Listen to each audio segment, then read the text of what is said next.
পাকিস্তান শাসিত কাশ্মীরে ভারতীয় সশস্ত্র বাহিনীর সর্বশেষ অভিযানের নাম দেওয়া হয়েছে অপারেশন সিন্দুর, যার নামকরণ নিয়েই শুরু হয়েছে তুমুল আলোচনা।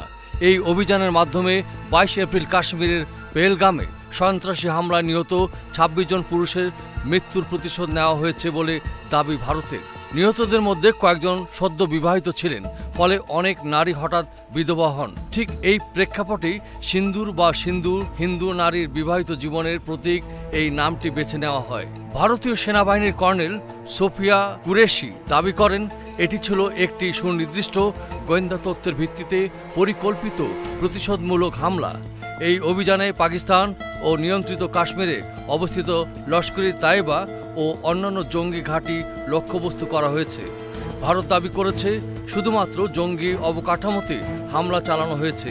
পাকিস্তান বলছে এতে সাধারণ নাগরিক, নারী ও শিশুরাই হতাহত হয়েছেন।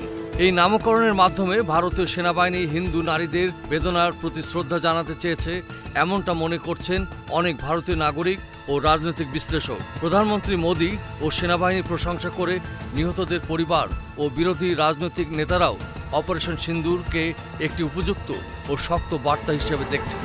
তবে পাশাপাশি অনেকেই সামাজিক যোগাযোগ মাধ্যমে আহ্বান জানাচ্ছে ভুয়া ছবি ও অপপ্রচারের ফাঁদে পা না দিতে, কারণ এই ঘটনার ঘিরেই দুই দেশের মিডিয়ার অতিরঞ্জন ও ভুল তথ্য ছড়াচ্ছে বলে আশঙ্কা বাড়ছে। ডেস্ক রিপোর্ট, এই সময় টিভি।